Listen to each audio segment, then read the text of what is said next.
Welcome to episode number 56 for the National Land Realty Podcast, where we discuss all things land. Our goal here is to inform, educate, and entertain those of you who own land or are interested in the buying and selling of land throughout the United States. My name is Mac Christian, and I am the Chief Marketing Officer here at National Land Realty. I'll be your host for this episode. Hunting season is almost here, and we're here to talk about hunting land.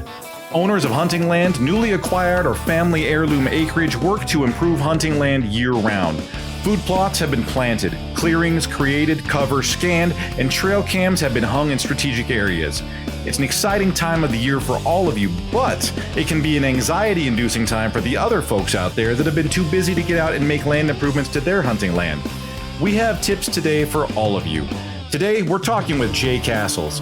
Jay Cassels served for 8 years as a Green Beret in the United States Army Special Forces, holds a bachelor's degree in Management Information Systems, a master's in Telecommunications, is the president for the Eastern Oklahoma branch of the National Deer Association, is a land certification inspector, a certified deer steward 1 and 2, owner of the first legacy property in Oklahoma, and holds an Accredited Land Consultant designation from the Realtors Land Institute. Needless to say, Jay Cassels is somebody you want to listen to if you have any kind of questions on whitetail deer hunting properties. Now sit back and enjoy.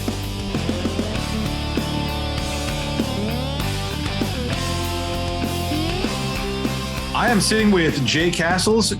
Jay, you're licensed in Oklahoma and Arkansas, and I'm going to give a little bit of a background, and I'll let you expand on this. But you served as a Green Beret for 8 years.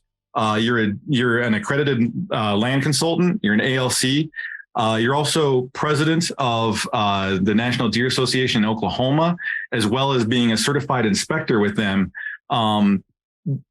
You're a very credentialed land professional, Jay. Can you tell me how you got into this and sort of what brought you into land real estate? It really happened by chance, Mac. About 10 years ago, I had always had the dream of owning my own piece of land. At that time, I lived in Texas, and I wanted to go north of the river and purchase land up here in Oklahoma because at that particular time, word hadn't got out just what an extraordinary place this was as far as whitetails were concerned.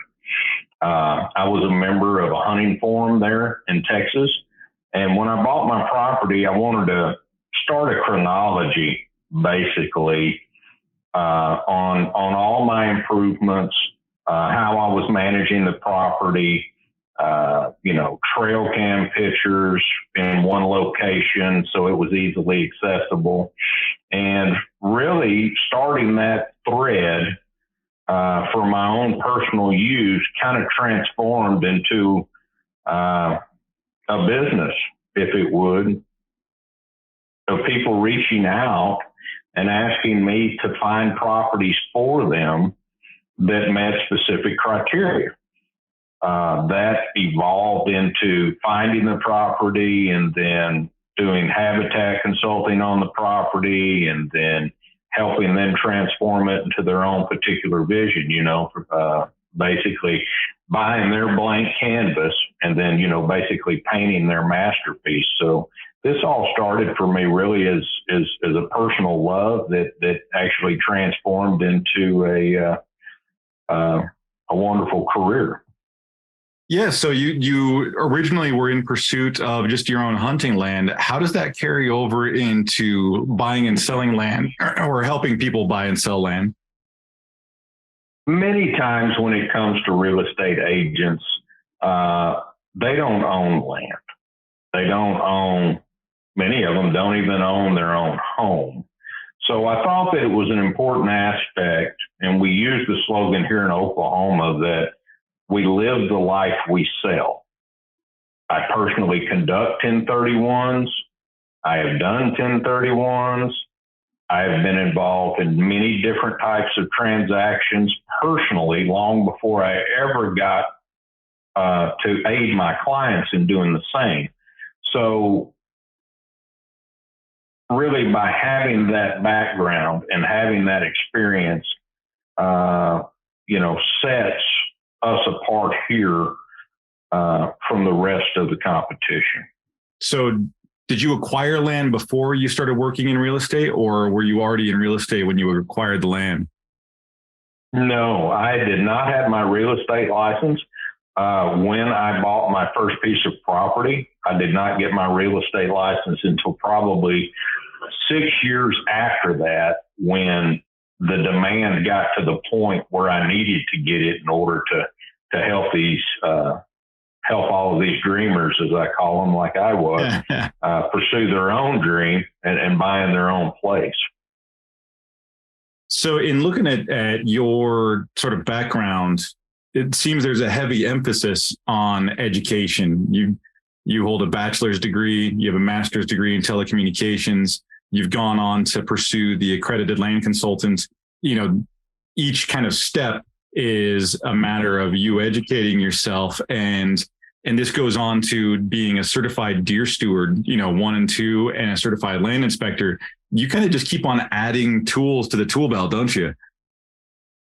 I do, and I think that it's extremely important, because I believe that in society today, we live in a credentialed society.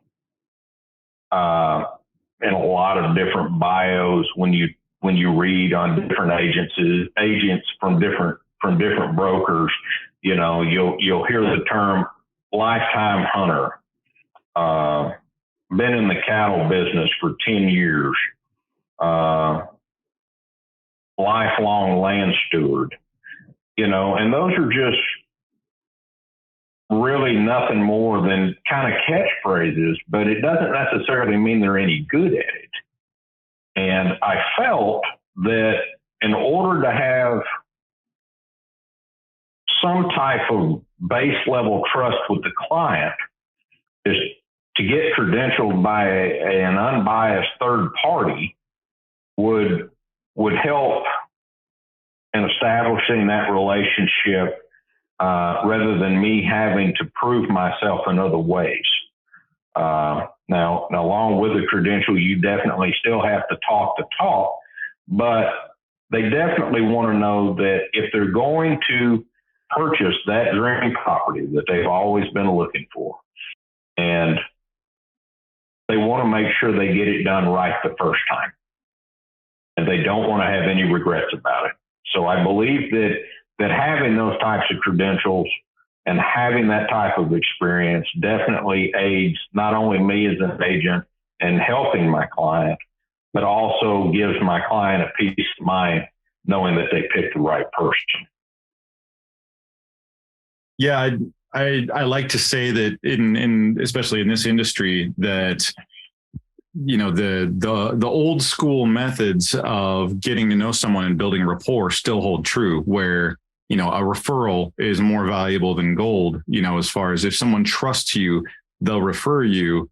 But having those credentials is sort of like a referral, that there's a designated system that you had to go through to learn to get those credentials, to have the knowledge that you've acquired, right? Absolutely. And it's one of those things, like I said, it's a credential from an unbiased third party, that gives you credence for what you claim to say So I was going to say too, it also kind of shows that you've got some hustle in you. Without question. It having the time and the ambition or the discipline in order to better yourself, I think that makes a difference. To many clients, I found that it has over the years. And I have not found one instance when either the process or the knowledge gained from trying to obtain that credential or the credential itself has handicapped me in any way. It has only been a positive in all of my experiences.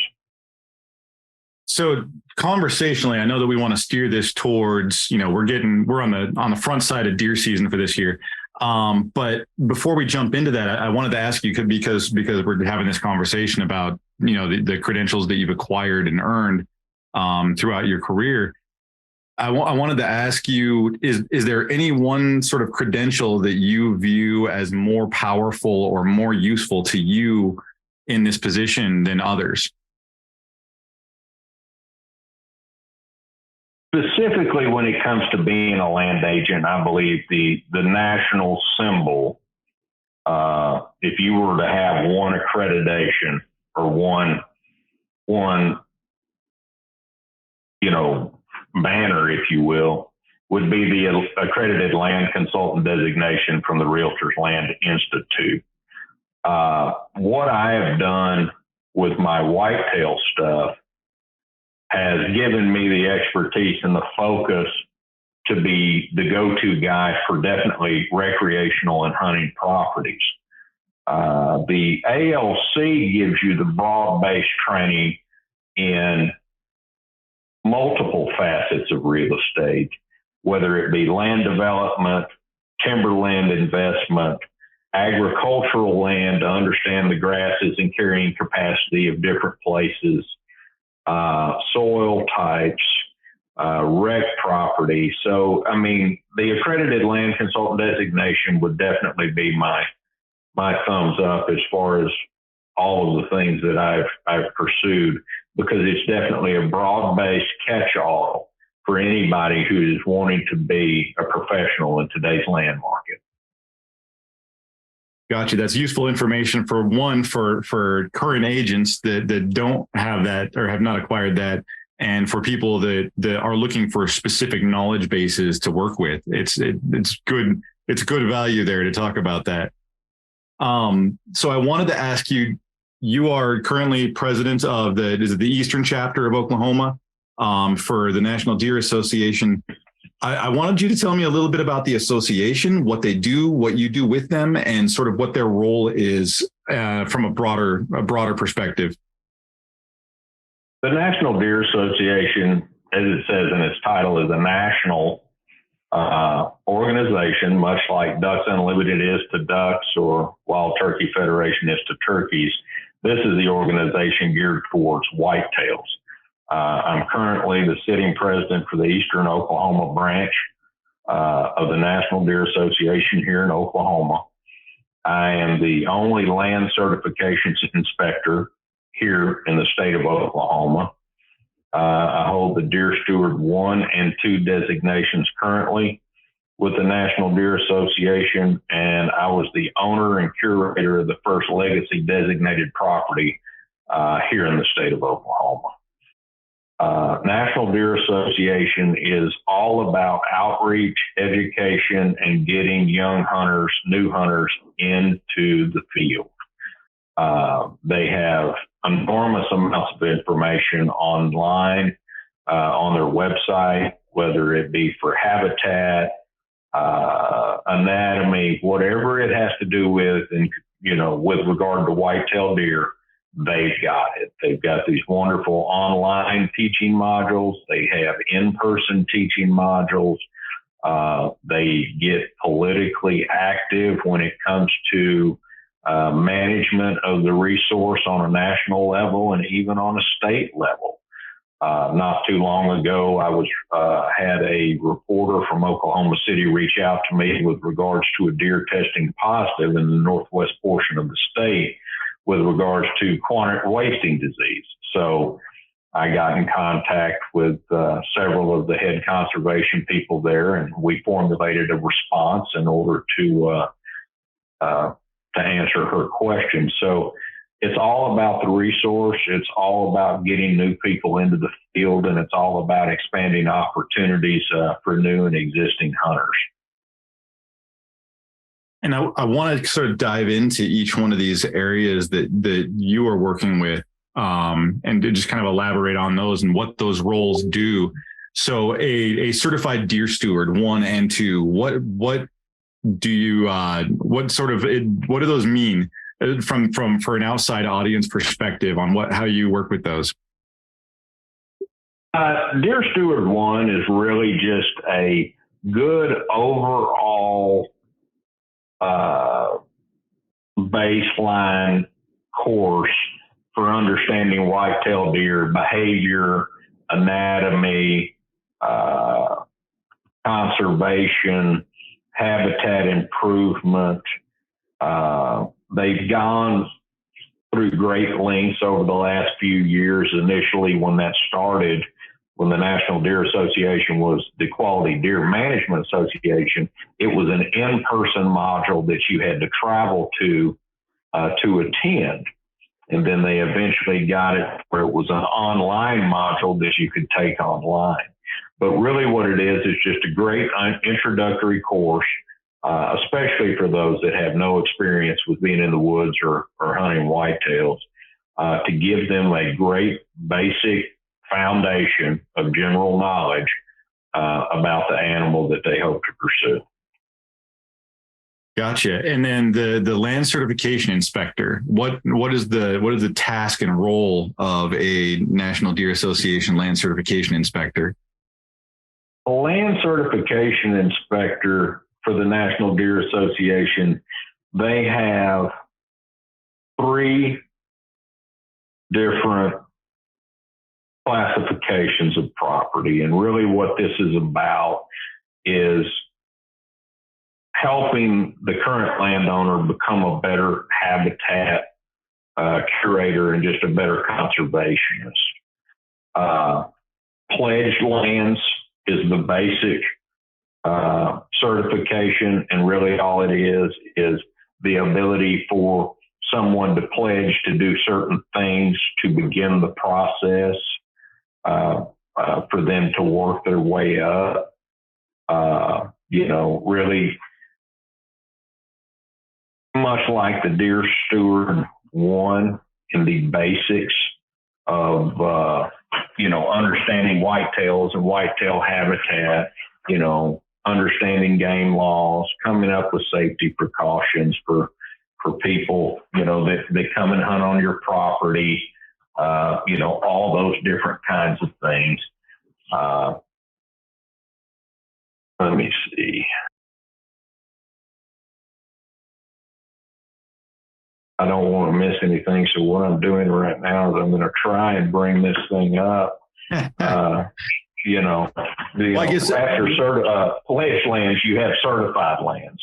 And then after certified lands, you're going to have legacy lands. And then what's going to happen with the certified and the legacy designations is that you have to have a game management plan. You need a land certification inspector to come out and go through the checklist for each category of land designation. And the land certification inspector will, basically is your instructor that will either pass or fail the property, but they're there to help you make your property better if you came up short. I'm always willing to come back to see that some of the habitat improvement projects have been adopted and pursued, if that was one of the things that was holding them back from getting a designation. So really, you're just going to help private landowners make their property better, and the land designations is just a way to recognize those private landowners. Gotcha. And you mentioned here at the beginning of this that the property that you own, would you say it was the first property that in Oklahoma that was given legacy status? It was, and I recently sold that property, and I owned it for a period of about 6 years. There wasn't a land certification inspector in Oklahoma at that time, and there's a really well-known member of the NDA in Kansas who was very kind to lend me his time and come down here, even though it wasn't his state, in order to certify my property. So after that happened, and there was a little bit more demand for that, or interest in people obtaining that, NDA, realizing that they did not have a certification inspector here, it just kind of, as things went, just put me in position to, would you like to do that? Since you understand that what needs to happen. And I said, I'd be more than happy to do that. And I really enjoy helping people make their properties better. And especially for the conservation of the whitetail. Yeah, and speaking of conservation and land management, we're sitting right here at the gate, right? We've got hunting season coming up. Nationwide hunting seasons tend to start around August 30th. There's certain draws that'll get you in there quicker, and there's a lot of variation on that nationally, but we're sort of in that realm. So I wanted to ask you some questions related around that.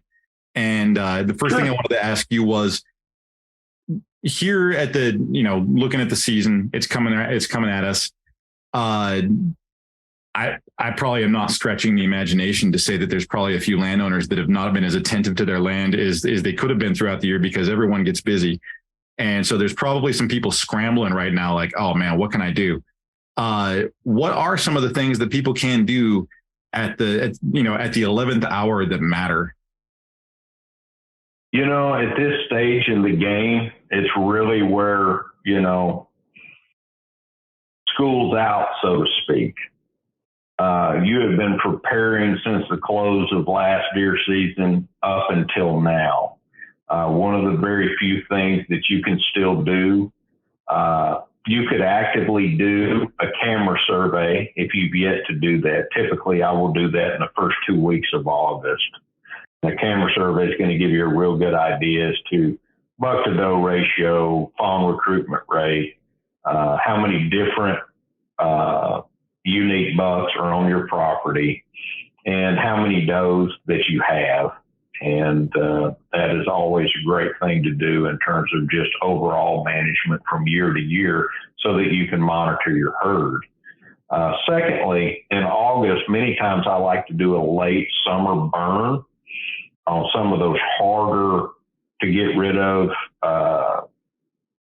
cool season grasses or different types of vegetation, like Sericea lespedeza, which is invasive here in Oklahoma. I find that in late August, typically it's very dry. The plants are stressed.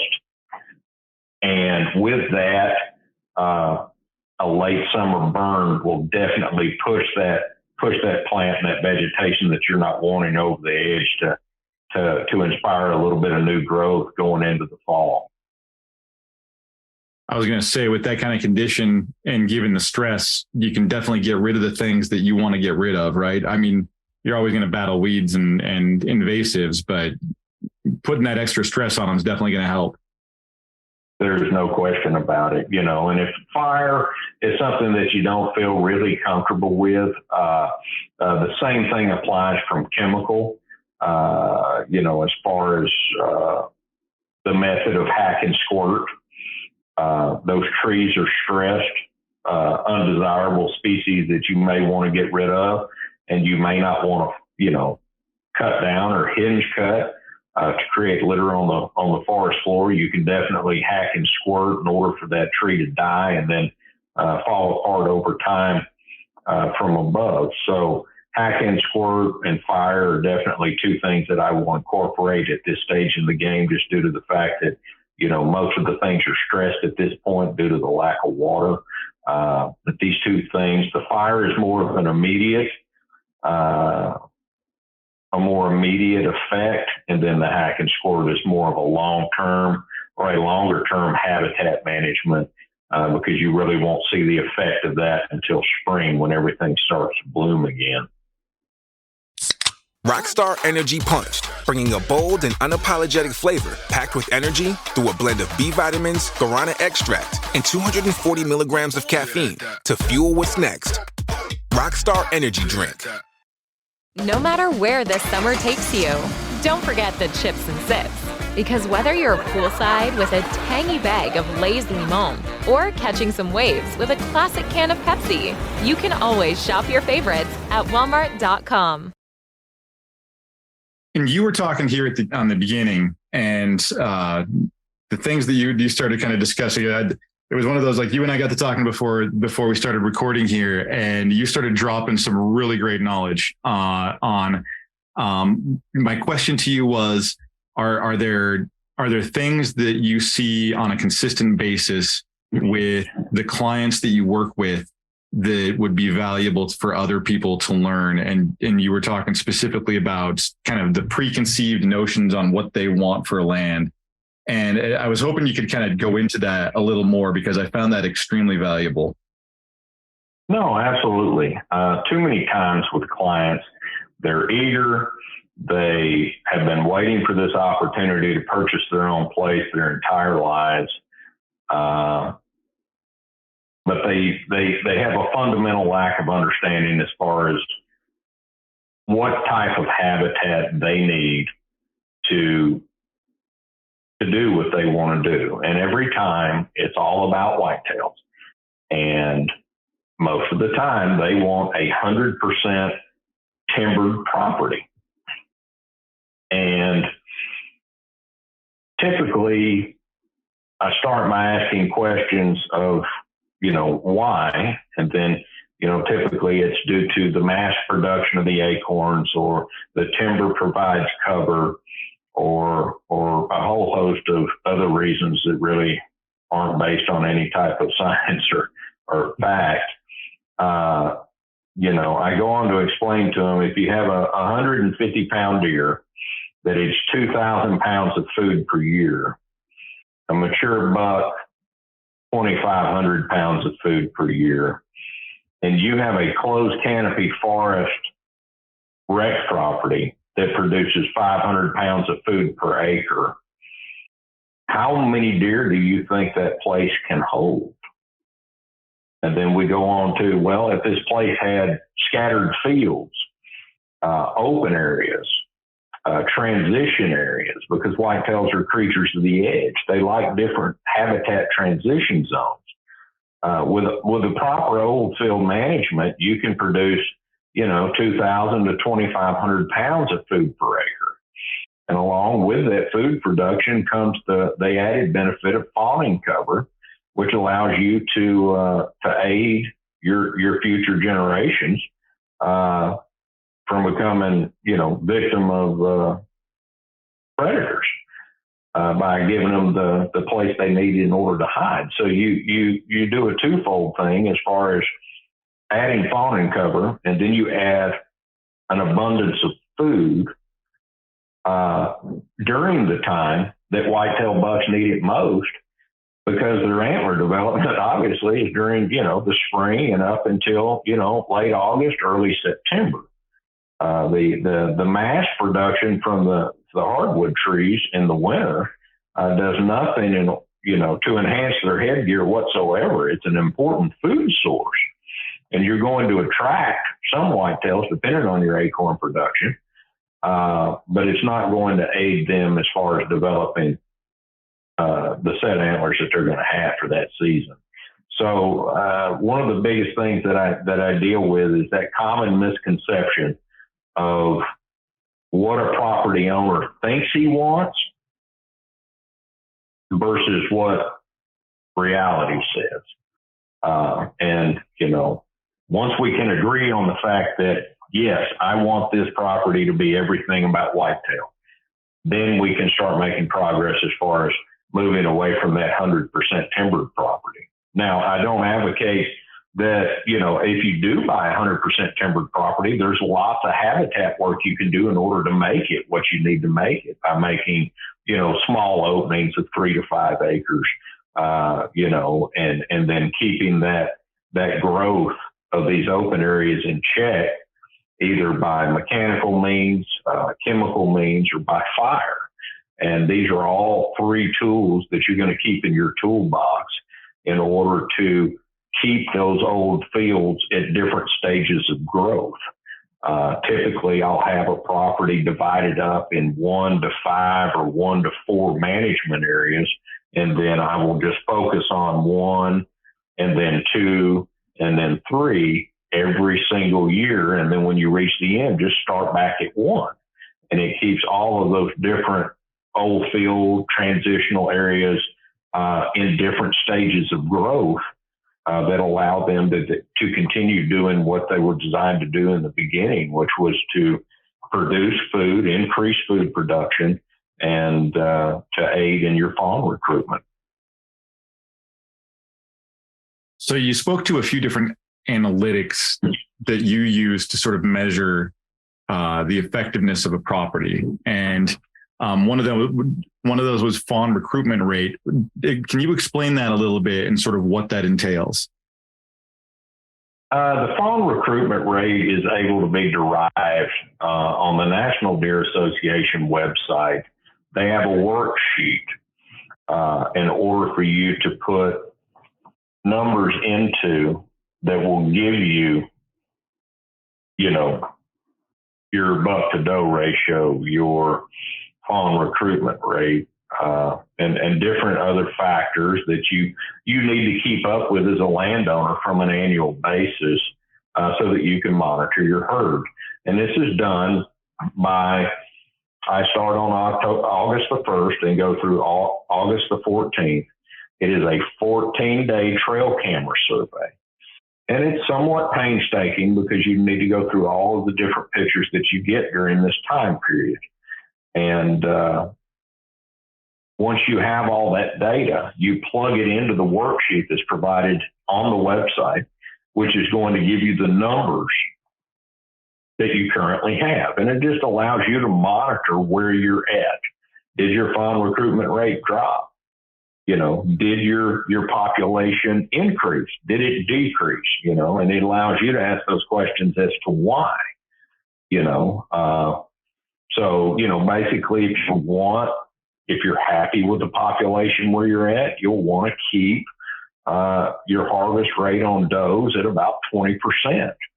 If you want to decrease your herd, increase it, or increase, obviously you're going to decrease it from 20%.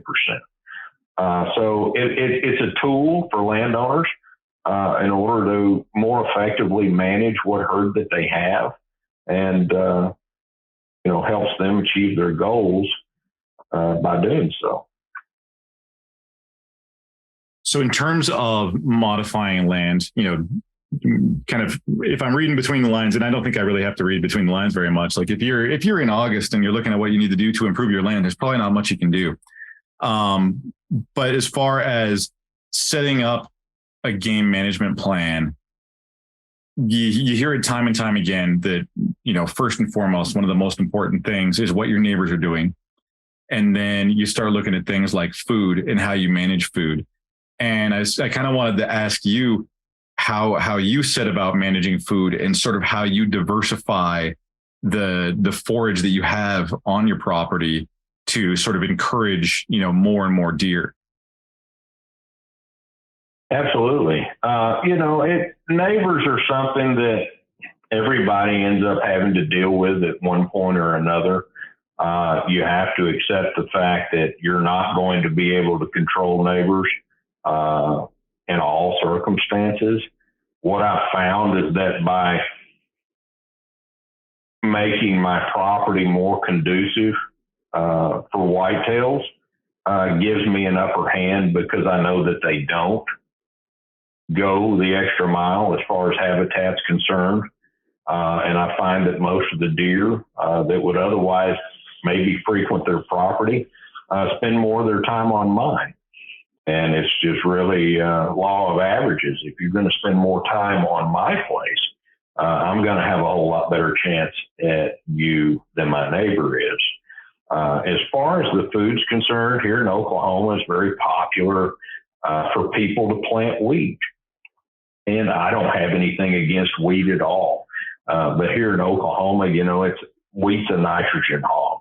And many times it'll start turning yellow because it's depleted the ground of nitrogen. So it's going to require some type of mineral replacement, sort of fertilizer-wise, in order to keep that dirt right.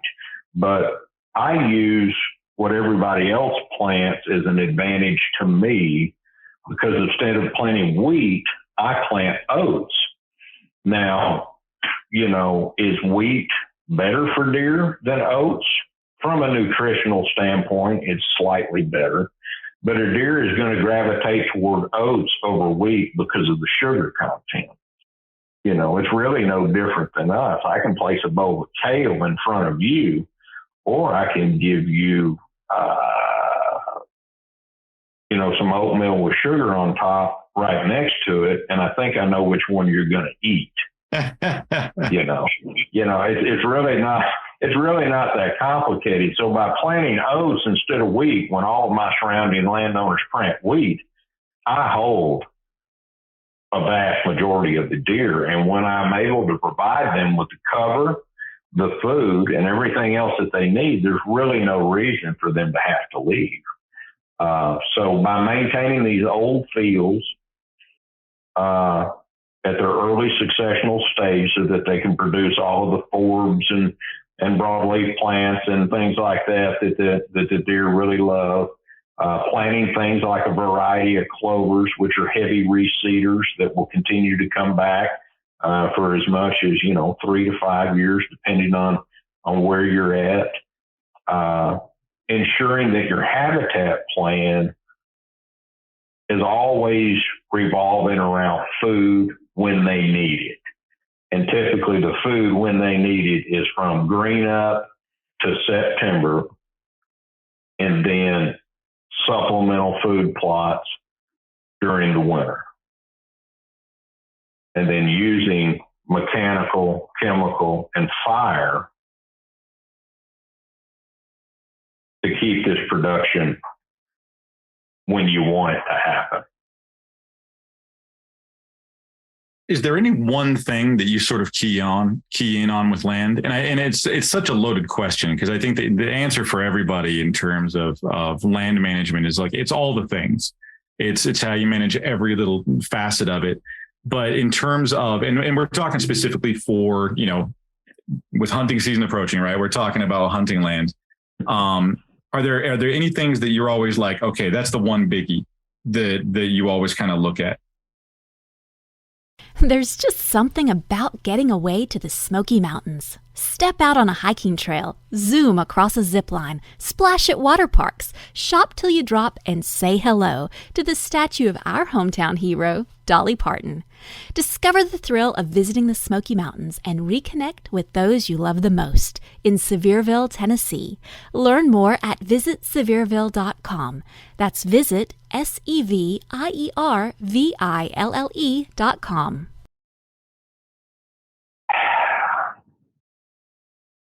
It's really an overarching thing when it comes to a habitat plan or a game management plan. It's really all things combined. The problem that I see more times than not is it can get overwhelming. You need to come to terms with the fact that you're not going to get it all done. That's why I like to break it down into chunks and management units, and just focus on one management unit per season. But if it came down to one factor, it's really maintaining your old fields, your open areas, and keeping them at that early successional stage for the forb and food production and fawning cover. To me, I believe that is worth its weight in gold. I've seen it work for many, many, many years, and it is the one factor that's going to bring your property to that next level. I have also used in my former property, I established roughly 100-acre sanctuary within the center of that property, which I never, ever entered. I would go in there in the early spring. And then what I would do is just go shed hunting. And I found an enormous amount of sheds compared to the 2 years previously when I did not treat it as a sanctuary. And the traffic and the amount of deer that bedded within that area increased dramatically.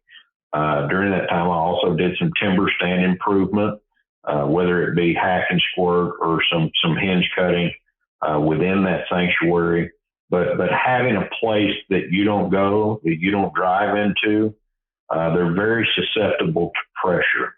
So I'm a huge advocate of having an established sanctuary and staying on top of your old field management for that food production when it's absolutely critical for both nursing does and antler development for bucks. That's where I really like to keep my focus. So you focus on, and as people should, the year-round sort of management of land. Is there any type of season that you view as the most valuable?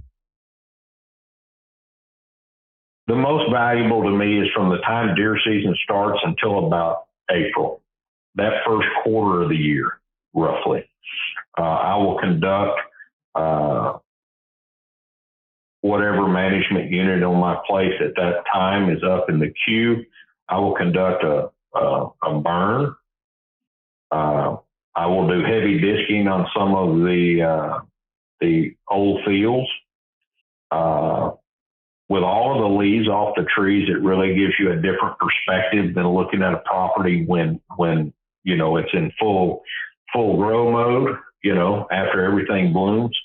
I love seeing things in that winter state because I'm able to get a better idea of what I'm dealing with. And I'm also able to really make notes for this coming fall.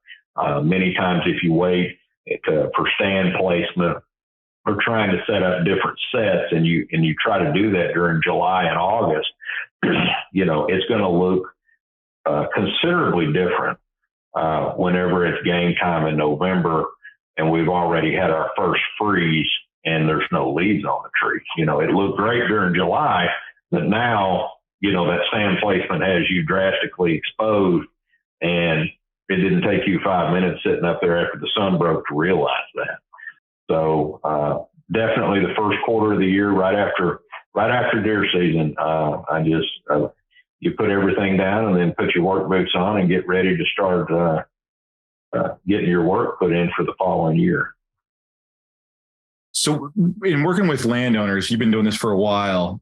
What's the most consistent problem that you run into that people have with their land that, from a buyer perspective on maybe it's the reason they're getting rid of the land, and from a seller perspective, maybe that's why they're getting rid of the land. From a buyer perspective, when they get into it, you hear back from them a few months later and they're having a hard time. What's kind of the most consistent sort of issue that you see?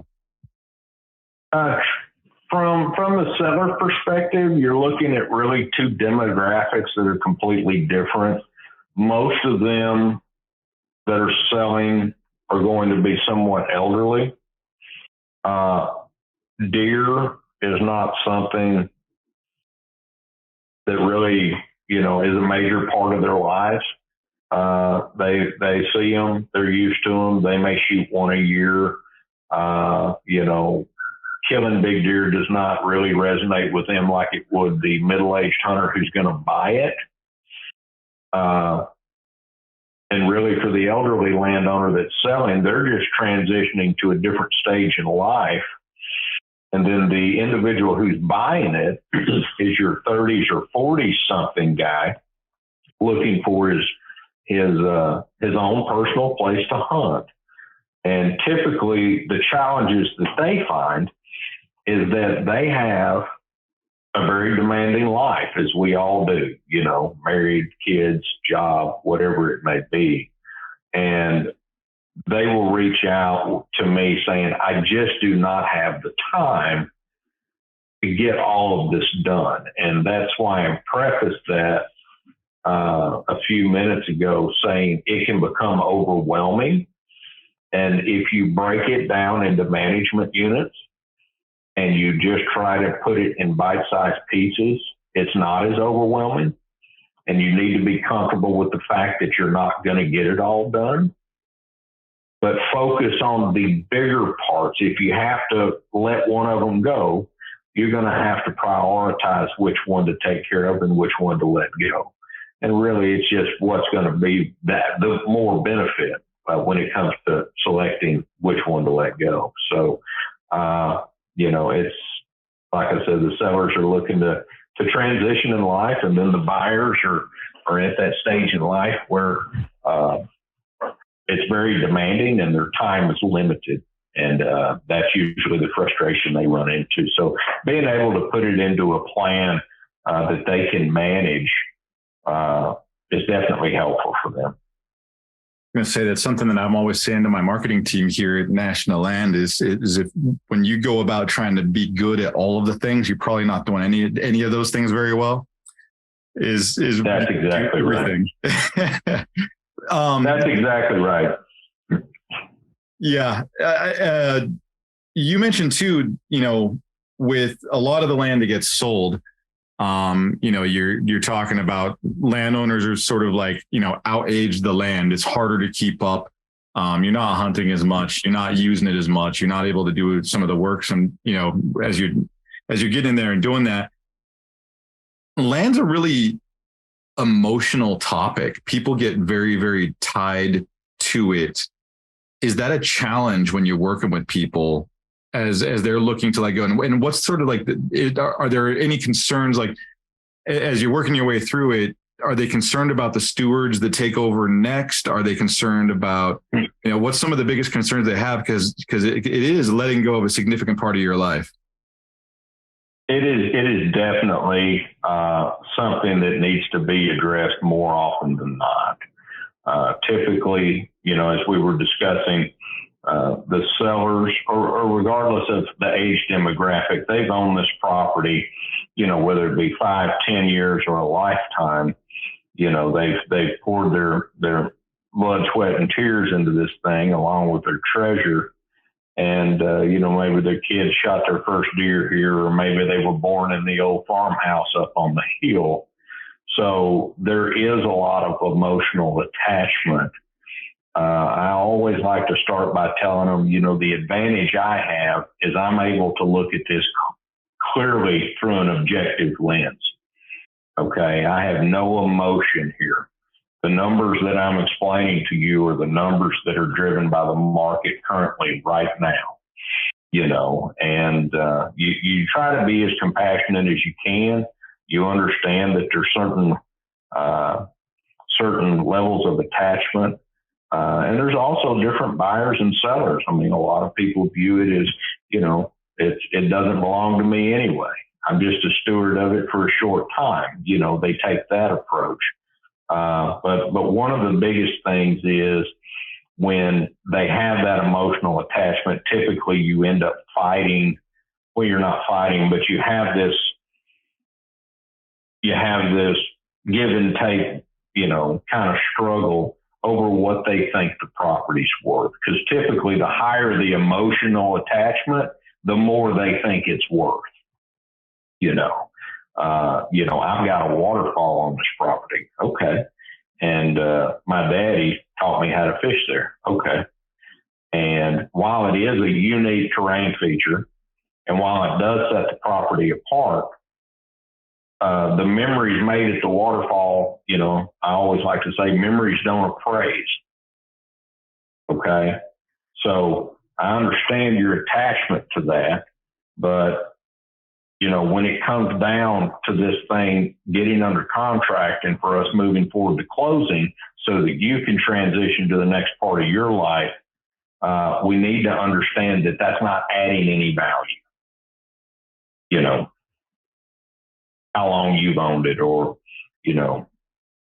whatever memories you have here. And, typically it's a very tough discussion, especially for the elderly clients. And that's why I say you just need to be as compassionate as you can be and just try and remove as much of that emotion as you can, because typically it clouds the whole process. That's a really I love that quote that you just said, that memories don't appraise. It's, the memory is sort of like, that's the fruit of the land, right? The land did its job, but the appraisal is a different thing. That's exactly right, because you have an unbiased individual that's going to come in and look at the property, and while they're going to put a value on your 20-acre pond or lake, or, you have this clear water stream, and that's going to have its value, and, but none of these things that we're discussing right now are going to have any bearing on what value that the property currently has, okay?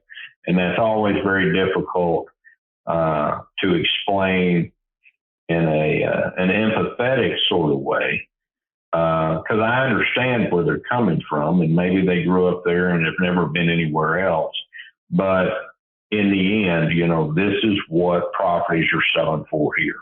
And the advantage you have by working with me is that I'm able to provide you with that unbiased, objective, non-emotional, viewpoint, so that you can make a decision and we can come up with a plan in order to get you down the road.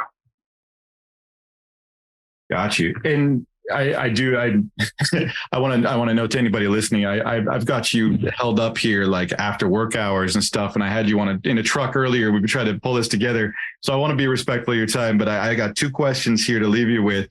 One is, right now, we're talking in 2023. So, in case somebody listens to this later, and, market has been challenging in terms of, interest rate rises and stuff like that. And, I wanted to ask you what you see as the biggest challenges right now and the biggest opportunities in your sort of local land market. As you just stated, Mac, some of the biggest challenges that we're facing right now is for the lower budget type places with regards to interest rates, because they have quite simply over the last 18 months effectively doubled for anyone trying to purchase land. So we're definitely struggling with that. The way it currently sits, land is still moving. There's still a lot of cash, and there's still a lot of people with 1031 transactions that they're looking to find a home for. And so we're doing that to the best of our ability. What we're starting to see is that with the current state of inflation, it's really starting to squeeze people that were kind of on that border of living comfortably or barely making it, and now they're having to spend a lot more of their income on the basic necessities. So I've run into several instances where an individual may not want to sell, but they find themselves in a position where they have to sell. Many people over the last 5 or 6 years bought properties on a 5-year adjustable rate mortgage. And we're coming to the point where they are going to have to refinance. And when they locked in a rate at 4.25, and now their new rate's going to be 8.7, it went from I could afford the property to now I can't afford the property. So we have a lot of people that are looking to sell their property just due to the fact of the loan product they procured when they ended up purchasing. So, it's always really important. It's always, very easy to lose sight of things. When you get excited and you're looking to buy a property, you may not, put as much emphasis on the loan product or put as much emphasis on this. You may have not done your due diligence as far as picking an agent that's well versed to keep you out of these bear traps. And it's very easy to get into one of these situations. And for those people that did find themselves in that boat, they're trying to find a way out. So currently, that's what we're facing here and seeing on a daily basis. It's not a bad time to buy. Our inventory is low, and it's keeping the prices high.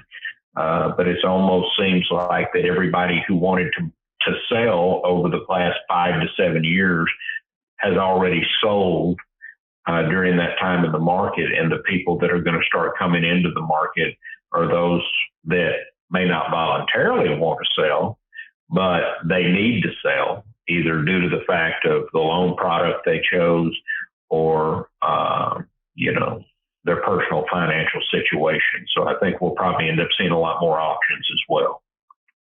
Yeah, I was going to say auctions becomes a really good point for that because they can move things. Right. We know for a fact that, if we list a property, no one can tell you with absolute certainty of any kind when I'm going to sell your property. What we tell you is I'm going to get it in front of as many eyes as I possibly can, which is going to be the key to finding your buyer. But when you go to the auction round, we have a specific date and time where we know this is going to sell. There's no ambiguity with that.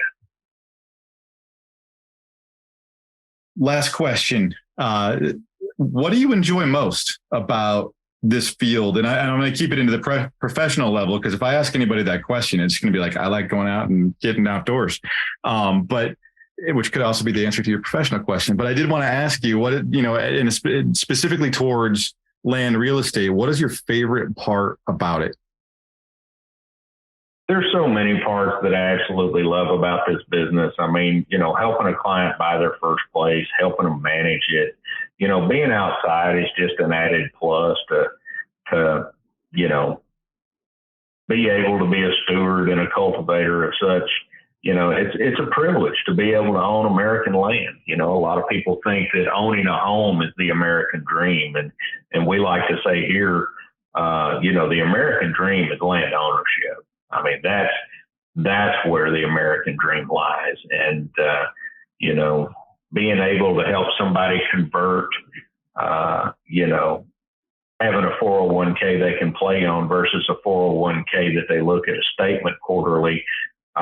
When they cross that hump and they get over that fear and they take the plunge and you help them find that property, there isn't one client that I haven't helped over the years that I stay in contact with, or that can call me anytime with questions about anything, and I'll be able to provide some type of solution or guide them to the person that can, and just really deriving the satisfaction of knowing that, helping people achieve our idea of the American dream, that's what this business is all about. And land,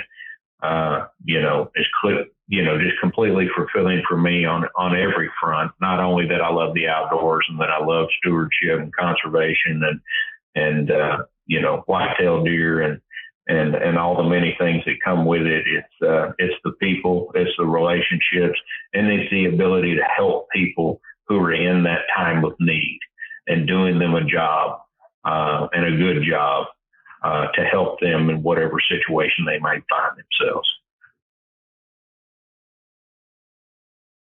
Jay, I've appreciated this conversation, man. It was very, very good talking to you. And like I said, I don't want to keep you here all day. I know that you've been running around like a crazy person for the last couple of days. So I really appreciate your time and your knowledge. Thank you very, very much. Oh, absolutely, Mac. Thank you for your time, and I appreciate the opportunity. This concludes episode number 56 for the National Land Realty Podcast, discussing hunting land with National Land Realty land professional Jay Cassels. You can learn more about land ownership and the buying and selling of land at nationalland.com.